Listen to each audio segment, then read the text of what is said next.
입니다. 자, 5강으로 들어왔는데요. 여전히 이제 이념 얘기입니다. 이념의 스펙트럼이라고 제목을 달았는데요. 이제 이념을 자세히 볼 건데, 우리가 4강부터 이제 이념을 본격적으로 다루었잖아요.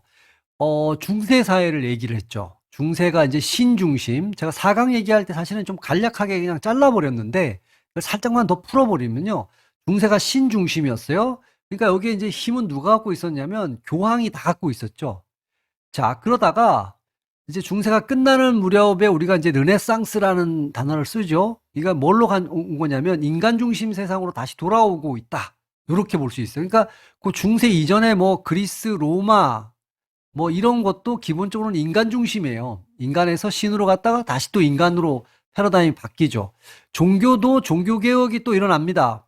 다시 요때의 중세의 종교라는 건 교황이니까 구교라 그러죠. 우리가 가톨릭을 얘기하는 거, 천주교. 요게 종교 개혁에 의해서 이제 신교, 다시 말해서 개신교가 나타나기 시작하죠. 그래서 제가 여기서 뭐 루터부터 시작하지만 예를 들어서 이제 뭐 루터도 있고요. 루터의 종교 개혁, 칼뱅, 뭐 이런 사람, 칼뱅 얘기 잠깐 제가 설명해 드렸죠. 자, 그다음에 상업혁명도 일어납니다. 장사, 상업. 정치 시스템으로 보면 절대왕정식이죠. 왕정으로 가는데 여기에 분위기가 어떻게 되냐면 이런 거예요. 이제 국가라는 개념이 본격적으로 나타나기 시작하는데 뭐 종교개혁 거기 또 종교전쟁도 있었죠. 이 국가, 왕 중심이 나타나는데 아니 그 지역에서 왕이 그 개인들을 장사하는 이 장사꾼들을 지켜주고 있는데 얘네들이 세금은 다 어디로 내냐면 교황한테 내는 거예요. 교황한테.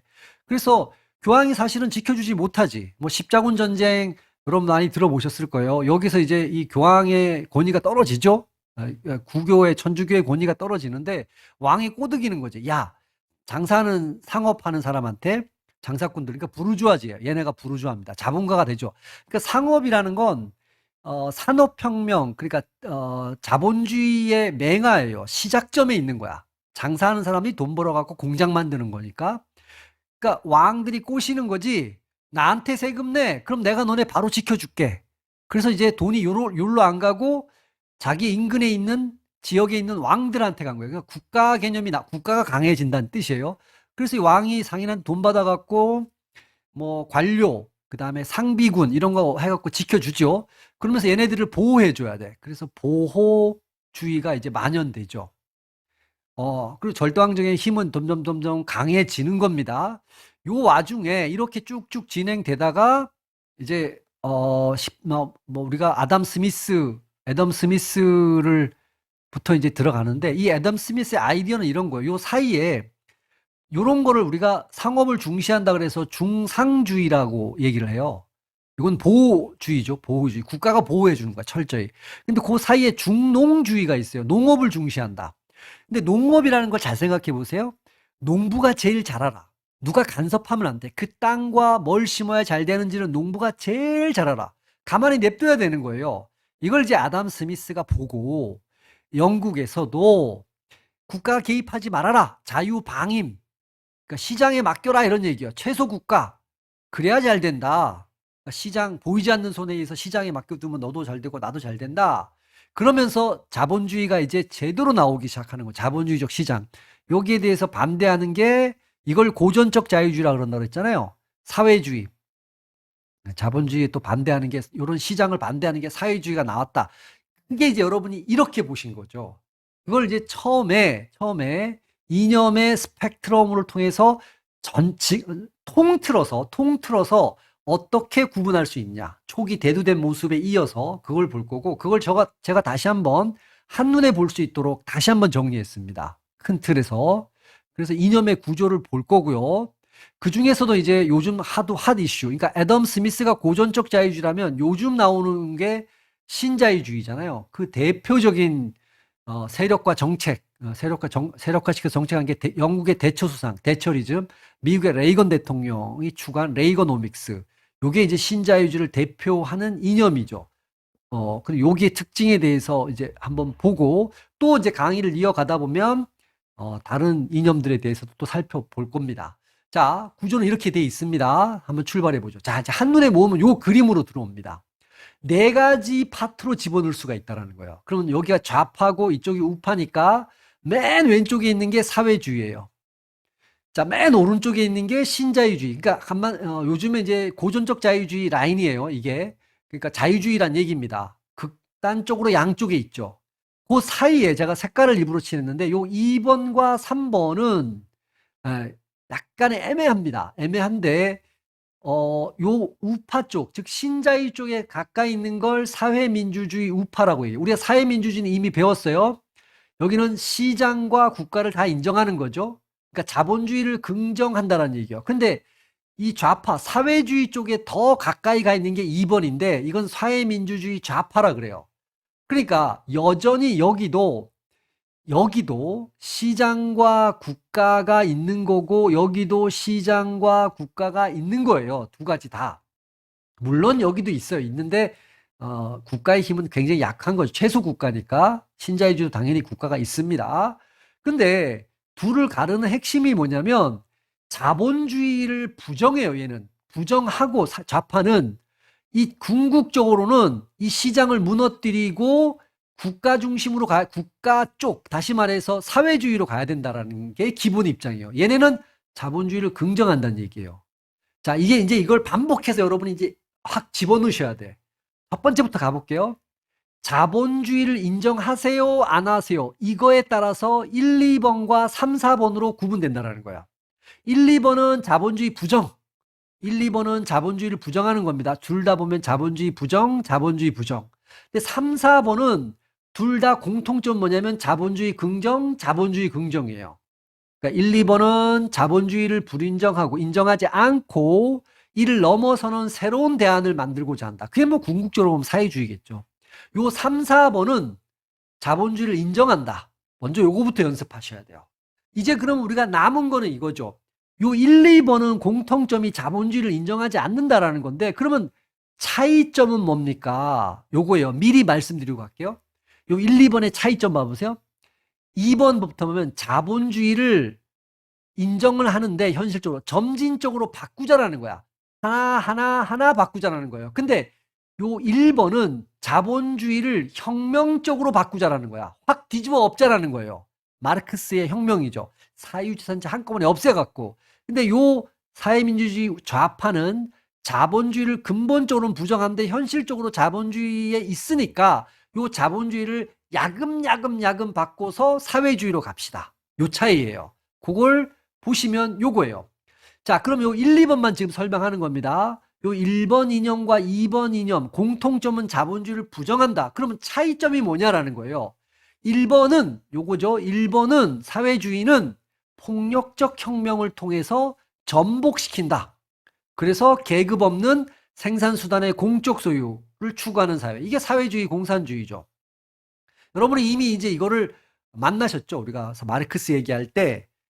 근데 2번은 자본주의를 부정하는 건 맞는데 선거나 공기업을 확대하는 이 합법적 방법으로 폭력적 혁명이 아니라 합법적 방법으로 점진적으로 개선합시다. 자본주의 틀 안에서 그런 애들을 페이비언주의라고 얘기를 해요. 여기에 있는 애들을 앞으로 이런 말 많이 나올 겁니다. 페이비언주의.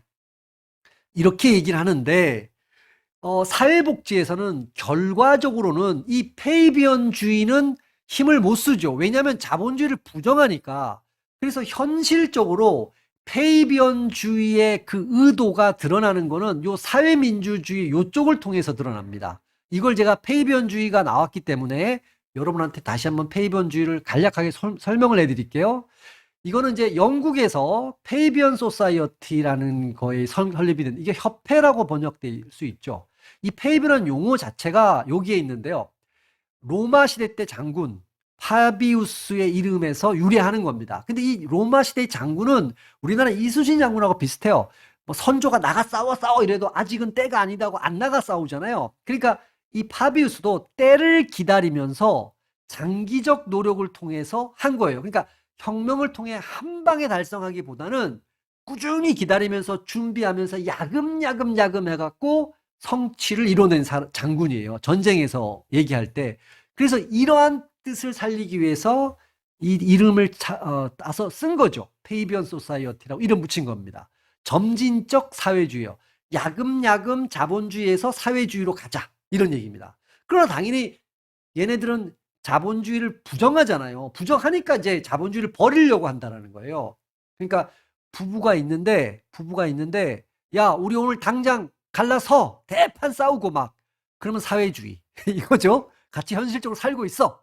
근데 야금야금 이혼을 준비하는 거야. 한 걸음 한 걸음. 요게 페이비언주의예요. 야금야금. 한 걸음 한 걸음. 그런데 어쨌든 페이비언주의는 자본주의를 부정한단 말이에요. 그래서 여기 제가 마지막에다가 이렇게 정리해놨어요. 페이비언주의의 사회복지 정책은 오늘날 사회민주주의로 나타나고 있다. 제가 지금 이 말을 왜 썼냐면 사회민주주의 계열의 같은 라인에 있는 게 오늘날에는 페이비언주의란 얘기예요. 그래서 앞으로 페이비언주의 나오면 우리가 이념 중에서 사회민주주의니까 보편주의, 제도주의 라인이잖아요. 그쪽과 친하다라는 거예요. 이걸 강조드리고 싶은 거예요. 그래서 여러분이 이제 요 1, 2번을 구분하는 공통점과 차이점을 아셔야 되는 거예요. 자, 그럼 이제 또 남은 게 뭐예요? 3, 4번의 공통점과 차이점이잖아요. 그걸 이제 보러 한번 가보죠. 요 3, 4번의 공통점을 보면 자본주의를 긍정한다는 겁니다. 그러면 3번과 4번으로 구분되는 기준이 뭐냐면 시장과 국가에 대한 태도의 차이가 있다는 거예요. 제가 이제 사회민주주의, 우리가 지금 복지에서 얘기하는 건 요겁니다. 1강에서 제가 자유주의와, 그러니까 1강에서 얘기한 건 요 두 가지를 얘기하는 거예요. 요 두 가지. 제가 사회민주주의하고 자유주의, 신자유주의라고 얘기했잖아요. 요 두 가지야. 여기에 페이비언주의는 요쪽으로 이제 표현되는 거죠. 요렇게, 요쪽에 왔다. 이렇게 볼 수가 있는 거고요. 자, 그래서 결과적으로는 얘네들의 시장의 완전성 여부라 그랬잖아요. 오, 보이지 않는 손, 시장, 이 신에 의해서, 어떤 하나님에 의해서 움직이는 시장이 얼마나 대단한데라고 부르면 신자유주의, 고전적 자유주의, 자유주의 라인에 있는 거예요. 오히려 정부가 끼어들면 정부가 실패한다라는 거야. 하기야 정부 관료들이 무슨 생산을 몇 개를 하고, 뭐 이런 걸 다 결정해야 된다. 이건 거의 못하죠. 그러니까 정부 실패를 오히려 강조하는 거고, 얘는 시장이 완전하지 않아. 시장은 실패할 수 있어. 그러니까 국가가, 즉 정부가 개입을 해야 돼. 그게 이쪽이잖아요. 그러니까 시장과 국가에 대한 태도 차이인데 3번은 사회민주주의죠. 국가의 적극적 개입, 시장의 불안전성 이렇게 보는 거예요. 여기 4번 신자유주의, 자유주의자는 시장의 뭐 아주 퍼펙트한 완전성은 아니지만 시장은 대단해. 우월성, 국가의 소극적 개입. 오히려 국가가 너무 많이 개입하면 실패하니까, 그러니까 시장 실패라는 말은 이쪽에 들어가 있어야 돼요. 사회민주주의 쪽에. 정부 실패라는 말은 오히려 국가를 안 좋게 보는 거니까 자유주의 쪽에 들어가 있어야 된다는 얘기예요. 여기서 차이가 있다. 그래서 요 3번, 여기 3번이 바로 강조하는 게 시장 실패가 일어나죠. 그래서 시장 실패라는 게 불평등, 빈곤, 제가 양극화 이렇게 단독으로 썼는데 독점 한 놈이 다 먹어. 그래서 이런 것들을 국가가 개입해서 좀 어느 정도 완화시켜야 된다. 이런 쪽을 사회민주주의 혹은 진보적 자유주의, 자유주의란 말을 쓸 수도 있는데 앞에 이 말이 꼭 붙어야 돼요. 진보라는 말이 붙어야 됩니다. 그러니까 이런 쪽이 보편주의고 제도주의고 정부의 적극적 개입을 한다. 이렇게 정리할 수 있고요. 여기 4번에 해당하는 건 이제 아시죠? 시장을 중심에 두는 거예요. 국가는 정부 실패를 야기하므로 국가가 필요 없다는 아니에요. 보충적이다. 이 보충적을 우리가 이런 말을 쓰잖아요. 뭐 최소 국가. 시장에서 잘 안 될 때 국가가 약간 역할을 해주는 거. 뭐 다른 말로 하면 야경 국가, 작은 정부, 뭐 이런 말 다 같은 말이에요. 이런 말을 쓰죠. 이게 미국과 영국의 앵글로 섹슨 모델이라는 거예요. 여기서는 강조하는 게 이러는 거죠. 뭐 여기서 보면 이제 이런 사회민주주의 라인에 있는 게 노르딕 모델이라 그래서 노르웨이, 뭐 스웨덴 이런 쪽이에요. 노르딕 쪽이다. 이렇게도 이제 부른다. 여기가 이제 고전적 자유주의, 신자유주의, 자유주의고 복지에서 선별주의, 자녀주의, 최소국가, 취약계층 이건 다 알고 있는 얘기잖아요. 우리가 공부했던 거 이념적으로 그렇다. 이런 얘기입니다. 뭐 어려운 얘기 없죠? 자, 그래서 제가 이제 전체적으로 우리가 공부하게 될 7강까지 제가 계속 말씀드린다 그랬잖아요. 물론 이제 여기 했던 게 7강 이후에도 뜨문뜨문 나와. 그럴 때 이제 여러분이 딱 파악을 하시면 되죠. 자, 중세봉건 공부하셨고요. 자본주의가 왔는데 처음에 고전적 자유주의에서 자본주의를 정당화시키죠. 마르크스에 의해서 이거에 대해서 부정적으로 봅니다. 근데 요 사회주의로 가고 싶은 게 페이비언 사회주의죠. 이게 페이비언주의라 그랬어요. 자, 그리고 요쪽이 또 사회민주주의. 왜냐면 요게 이런 거예요. 고전적 자유주의니까 이거는 시장 중심으로 움직였잖아요. 시장 중심은 승자 독식이에요. 승자 독식. 자유 경쟁에 의해서 승자 독식하니까 19세기 가니까 독점이 벌어진 거예요. 그리고 불평등이 벌어진 거죠. 빈곤 문제, 양극화 이런 게 벌어졌다는 얘기예요. 한 놈이 다 먹고 이런 것 때문에 이게 이제 시장 실패란 말이에요. 이걸 보완해야 돼. 그래서 사회 나온 게 사회민주주의라는 거예요.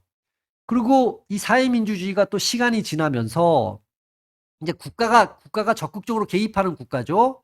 여기에 들어가면서 1970년대 여러분 기억나실 거예요. 1970년대에 오일 쇼크 일어났잖아요. 오일 쇼크 일어나면서 그때 벌어진 게 스태그플레이션인데 여러분 이제 우리가 인플레이션 이런 말을 쓰잖아요. 인플레이션은 물가가 오르는 거예요. 근데 물가가 오른다라는 건 뭘 의미하냐면 경기가 호황이라는 걸 의미하는 거예요. 여러분 아무 얘기도 아니에요. 경기 호황이라는 건 공급하고 수요가 있는데 수요가 더 많다는 얘기예요. 지금 물건이 모자려. 그러니까 공장이 24시간 풀로 돌아가는 거야. 경기가 엄청나게 좋은 거예요. 이해되셨죠? 근데 여러분 수요가 많으면 가격이 어떻게 돼야 될까요? 살 사람이 많아. 그럼 가격이 올라가죠. 이 가격이 거시적으로는 물가를 얘기하는 거예요. 물건의 가격. 물가가 올라가는 게 인플레이션이란 말이에요. 물가가 올라가는 게. 그러니까 물가가 올라간다는 신호는 경기가 좋다라는 걸 얘기하는 거예요. 경기가 좋으니까 실업률이 줄어든다. 즉 고용을 많이 했으니까 공장이 24시간 돌아가니까. 그럼 반대로 물가가 떨어지는 게 뭐냐면 디플레이션이에요. 물가가 하락하는 거. 그러니까 디플레이션은 경기 불황을 얘기하는 거야. 물가가 떨어진다는 얘기는 뭘까요? 수요가 적다는 얘기란 말이에요. 물건이 안 팔려요. 이게 공식이었는데 70년대 오일 쇼크가 일어났어요. 그러면 여러분 기름값이 올라갔잖아요. 엄청나게 올라간 거예요. 그러면 생산비가 올라가니까 공급이 어떻게 될까요? 생산비가 올라가니까 공급이 줄죠. 남는 게 별로 없으니까. 공급이 감소해요. 수요는 그대로인데 공급이 줄어. 그러면 어떻게 될까요? 가격이 파는 사람이 없어. 물건이 없어. 가격이 올라가요. 가격이 당연히 올라가잖아요. 가격이 올라가니까 이건 뭐예요? 인플레이션이 벌어졌단 말이에요. 그럼 사람들이 이렇게 해석해야 돼. 인플레이션 벌어졌으니까 경기 좋네. 이렇게 해석하는데 웬걸? 실업도 올라갔어. 즉 고용이 안 된다. 공장이 안 돌아간다는 얘기죠. 왜냐면 기름값이 너무 뛰어갖고 공장이 가동이 멈춘 거야. 그러니까 물건이 적어지니까 가격이 올라간 거란 말이에요. 공장은 멈췄어. 그러니까 고용은 안 해. 그러니까 경기가 불황이야. 인플레이션이 벌어졌는데 경기는 불황이야. 요게 벌어진 거야. 디플레이션에 벌어지는 거야. 이런 걸 스태그플레이션이라고 그래. 이게 왜 일어났느냐? 그 이전에 사회민주주의, 다시 말해서 국가가 개입했단 말이에요. 그래서 야, 국가 개입하지 마. 고전적 자유주의처럼 시장에 맡겨 라고 들고 나온 게 신자유주의야. 이거를 정책으로 실제로 구현한 나라가 영국하고 미국이란 말이에요. 영국에서 그걸 대처리즘, 미국에서는 레이거노믹스라고 얘기를 해요. 이게 똑같은 얘기예요, 그냥. 근데 얘네들도 시장에 맡기니까 국가가 규제를 안 하니까 2008년 뭐 이럴 때 또 2008년 이전에도 마찬가지고 금융위기가 왔단 얘기예요. 동아위기 뭐 금융위기 왔는데 그래서 또 다른 대안으로 제3의 길과 큰 사회론이 나와요. 제가 여기서 강조하고 싶은 건 이거예요. 신자유주의 라인, 자유주의 라인에 들어가는 게 얘네들이에요. 제가 지금 빨갛게 하고 있는 거. 여기 당연히 들어가죠. 요거. 요 세 가지는 근본적으로 자유주의 라인에 있어요. 자유주의. 자, 그러면 제가 이제 파랗게 한번 바꿔볼게요. 사회민주주의 라인에 있는 게 뭐냐라는 거야. 여기 당연히 사회민주주의, 요게 있고요. 페이비언 사회주의, 사회민주주의 같은 라인. 근데 여기 하나 또 있죠. 강한 사회론. 스웨덴에서 한 건데요. 이거 별도로 할 건데 지금 이 시간에는 얘네들은 같은 라인이다. 이거를 여러분이 가져가는 게 중요해요. 빨간 거는 같은 형제들, 파란 것도 같은 형제들. 요 말싸움에서 이걸 여러분이 구분해낼 수 있어야 됩니다. 자, 그래서 정리했어요. 자, 자유주의 쪽에 있는 거는 고전적 자유주의, 신자유주의, 제3의 길, 큰 사회론. 일단 여러분은 우리 이념 얘기하면 요번 시간에 신자유주의 잠깐 할 겁니다. 그 중에서도. 근데 제3의 길 별도로 하겠죠? 큰 사회는 별도로 할 겁니다. 자, 페이비언 사회주의 가볍게 말씀드리자면 페이비언주의라는 거죠. 요 사회민주주의와 같다. 강한 사회론도 요 큰 사회론 할 때 또 강한 사회론도 다룰 겁니다. 어쨌든 지금은 중요한 게 요것들이 사회주의 성향이라고 표현은 했어요. 표현은 했지만 이 말의 뜻은 사회민주주의 쪽에 같은 형제들이다. 이렇게 이해해 두시면 돼요. 제가 말은 이렇게 썼지만 사회주의 쪽이니까 국가가 개입한다 이런 느낌으로 받아들이셔야 돼요. 여기는 한마디로 얘기해서 국가 개입 라인인 거고 여기는 시장 중심, 기본적으로 시장 중심의 라인에 있는 애들이 여기다. 뭐 제3의 길이든 큰 사람 다 영국에서 시작한 거예요. 영국. 기본적으로. 여기 사회민주주의 쪽의 대표적인 나라 스웨덴이죠. 강한 사회론도 스웨덴에서 시작한 거고 페이비언주의가 영국에서 시작하긴 했지만 이 맥락에서는 복지에서는 사회민주주의 쪽이 온다. 지금 이 시간에는 저는 이거를 한눈에 보기 위해서는 사실은 뭘 자세히 설명하겠다가 아니라 이걸 먼저 딱 사진처럼 찍어 놓기 위해서 한 겁니다. 우리가 다룰 겁니다. 계속하고 굳이 여기에다 또 하나 형제로 집어넣을 수 있는 게 베버리지, 그죠? 베버리지도 여기에 들어갈 수 있어요. 요런 자가 보이면, 요런 글자가 보이면 여기에 들어갈 수가 있는 거죠. 어쨌든 크게. 자, 이제 우리가 이념 중에 요번 시간에 신자유주의 먼저 보겠다라는 거예요. 신자유주의. 여러분, 그러면 신자유주의 이념이 있어야 되잖아요. 얘네가 세력을 만들고 그래서 정책으로 나올 건데 그 이념을 대표하는 게 두 사람이 있어요. 요 이념 논쟁에서 또 나올 건데 프레드릭 하이에크라는 사람하고 이 사람의 유명한 책이 노예의 길이라는 거예요. 노예의 길. 이 책 한번 읽어볼 필요가 있고요. 밀턴 프리드먼, 시카고 학파의 대가인데요. 이 사람의 또 유명한 책이 선택의 자유라는 게 있어요. 프리 투 추즈, 뭐 선택할 자유, 선택의 자유, 선택할 자유. 이거 번역에 따라 좀 다른데 이 원어를 보면 프리 투 추즈니까 이거 뭐 어떻게 번역하든 하여튼 이렇게 유명한 책이 있는데 이념적으로는 얘네들이 그 이념을 제공한 거예요. 자유주의가 맞다 이거지 간단하게 얘기하면.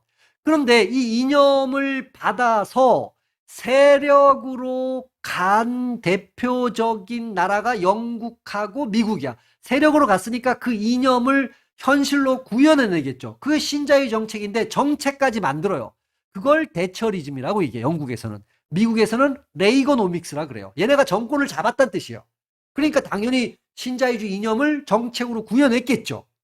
그러니까 얘네는 느낌이 오겠죠? 시장 중심인 거야. 시장 중심. 그래서 그 특징을 한번 정리해 보면 이 레이거노믹스와 대처리즘의 전반적인 특징만 보는 거야. 우리가 뭐 대처리즘, 레이거노믹스는 아주 깊게 안 들어가겠지만 대처와 관련된 건 더 깊게 또 다룹니다. 어쨌든 자 이게 조금 어려운데요. 쉬운 거부터 갈게요. 작은 정부. 우리가 이런 걸 최소 국가라 그랬으니까 이건 충분히 납득이 되죠. 신자유주의. 요건 이해됐고요. 자, 그러니까 두 번째입니다. 여기가 어려워요. 여러분 수요가 있고요. 공급이 있어요. 제가 질문을 한번 드려볼게요. 경제 논리가 시장에서 딱 들어가면 시장이 결국은 수요 공급이 어떤 상품의 수요와 상품의 공급 거기에서 가격이 결정되는 거잖아요. 그래서 돌아가는 거예요. 사실은 이 가격 자체를 보이지 않는 손이라고 그랬는데 우리 강의에서는 제가 시장 자체가 보이지 않는 손이다. 이렇게 말씀을 드렸죠. 어느 게 더 중요할까요? 수요가 중요할까요? 공급이 중요할까요? 질문을 이렇게 한 거예요. 근데 전통적으로 이 시장주의자들은 뭐를 중시하냐면 공급을 중시합니다. 이게 사실은 뿌리로 얘기하면 우리가 산업혁명 시대로 한번 돌아가 보자고요. 돌아가 보면 여러분 물건이 어떨까요? 풍부할까요? 부족할까요? 부족해요. 초기이기 때문에. 그래서 이때 명제가 뭐냐면 만들어라 그리하면 다 팔릴 것이다 이거야. 우리나라에서 이런 게 보이는 게 제가 지금 생각나는 게 새우깡인데요. 여러분 뭐 좋아하시는 새우깡 있잖아요. 그 안주하실 때 쓰는 이 새우깡이 초기에 인기를 엄청 얻었다고. 그래서 물건이 모자랐어요. 그래서 그 공장 앞에 막 대기를 했다고. 자전거 끌고 오고 차 끌고 와서 물건 뛰어가고 가려고. 그러니까 이렇게 초기에 엄청나게 물건이 부족한 거예요. 그러니까 수요는 신경 쓸 필요가 없어. 어차피 산업화 초기에는 공급이 무엇보다도 중요했단 말이에요. 그 다음에 또 하나가 이 공급을 중시한다라는 건 공급하는 건 기업이잖아요. 자본가잖아요. 그렇죠? 얘네들을 중시한다는 얘기하고 똑같은 거예요. 기본적인 게 이런 거죠. 생산하는 거. 그래서 공급 중시 경제. 지금은 이게 80년대 인기 되게 있었는데 지금은 인기 없어요. 이 공급 중시 경제가. 어쨌든 공급을 중시한다 그러면 여러분 머릿속에 뭐가 있어야 되냐면 자유주의. 자유주의는 시장주의지. 시장주의지. 시장에서 제일 중요한 건 공급이야. 다시 말해서 기업이 제일 중요해. 공급이라는 건 생산을 한다라는 얘기니까. 그렇죠? 요겁니다. 이번도 제가 지금 이거를 설명을 해야 되는데 좀 답답하네요. 통화정책이에요. 자, 그러면 여러분 지금 이거는 뭐 통화주의의 가장 대표적인 사람이 앞에서 여기서 이제 설명을 드렸던 요 프리드만, 요 사람이 이제 시카고 대학 아주 유명합니다. 자유주의 쪽으로. 시카고 학파라 그러는데 얘네들이 강조한 경제적으로 통화 정책이요. 제가 여기 설명해 볼게요, 한번. 이 정부와 관련되어 있는 게 두 가지 정책이 가능합니다. 하나가 재정 정책이라는 게 있어요. 두 번째가 통화 정책 또는 뭐 화폐 정책이라고도 하는데요. 요 얘기인데 정부가 관여를 할 때 요거를 강조하면 요거는 우리가 뒤에서 배울 거예요. 케인스주의라 그래. 케인스. 재정 정책을 한다라는 건 여러분한테 느낌이 오시게 만들어 드린다 그러면 정부가 적극적으로 개입해서 예를 들어서 우리나라라면 이명박 정권 때 4대강 사업을 했잖아요. 정부가 뭔 사업을 일으키는 거야. 미국은 이제 뉴딜 정책을 통해서 테네시강 유역 개발 사업 막 댐 만들고 이랬단 말이에요. 그러면 요렇게 되면 여러분 고용 창출이 될 거 아니에요. 그렇죠? 그러면 사람들이 임금을 받을 거예요. 분배가 된다는 얘기요. 그러면 소비가 일어나. 소비가 일어나니까 생산이 일어나. 이렇게 경기를 살리는 거야. 정부가 나서갖고. 이렇게 적극적으로 하는 요런 느낌이에요. 요런 거. 그런데 자유주의 애들은 이런 짓은 하지 말란 얘기야. 아니 돈 버는 사업은 기업이 해야지. 왜 정부가 하고 있어? 근데 돈 관리 있잖아요. 제가 아담 스미스가 최소 국가는 강조했죠. 그럴 때 제가 국방하고 치안 이런 말 썼잖아요. 뭐 교육도 들어갈 수 있습니다. 또 하나가 화폐와 관련된 것도 여기에 들어가요. 돈을 만들고 유통시켜야 돼요. 이 통화라는 거, 돈이라는 건 경제의 피와 같은 역할을 해주니까 그래서 얘네들은 요거는 해줘야 돼. 이 돈 관리, 통화 관리, 정부가 찍어내서 관리하는 거잖아요. 여기에는 들어가. 통화 정책은. 재정 정책은 절대로 안 돼요. 돈 관리하는 거. 물론 엄밀하게 얘기하면 프리드만 같은 애들은 사람들이 충분히 왜냐하면 돈을 얼마나 풀고 경기가 안 좋으면 돈을 풀어야 돼요.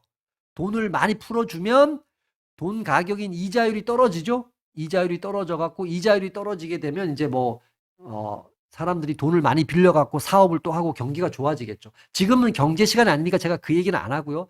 왜 이 통화 정책을 자유주의에서 강조하냐 이제 그 느낌만 제가 전달해 드리고 싶은 거예요. 그럴 때 최소 국가에서 국가의 역할을 한번 생각해 보자라는 거야. 어느 정도 역할을 하냐. 이 화폐 부분은 국가가 담당해 줘야 되는 게 맞아요. 그렇죠? 그러니까 조금 답답하긴 하지만 이 정도면 여러분한테 이제 느낌이 조금 들어가셨을 거예요. 그래서 재정 정책은 아닙니다. 이 통화 정책을 통해서 인플레이션 억제해야 된다. 물가가 오르는 걸 잡아줘야 된다. 이런 얘기입니다. 그러니까 통화 정책 하려면 시중에 돈이 많이 안 풀리게 해줘야 된다는 얘기죠. 여러분은 이 경제적으로 보면 나쁜 놈이 두 개가 있어요. 하나가 인플레이션이고요. 또 하나가 실업이에요. 제가 질문을 이렇게 드리는 거예요. 여러분, 제가 대통령인데요. 둘 중에 어느 걸 확실하게 잡아드릴까요? 둘 다 동시에 잡기는 정말 어렵습니다. 그럴 때 대부분의 사람들은 이 실업을 잡아달라 그래요. 왜 그럴까요? 당장 일거리가 없으면 굶어 죽으니까. 자, 그래서 이 실업을 잡기 위한 정책이 재정 정책이에요. 조금 전에 제가 뭐라고 말씀드렸어요?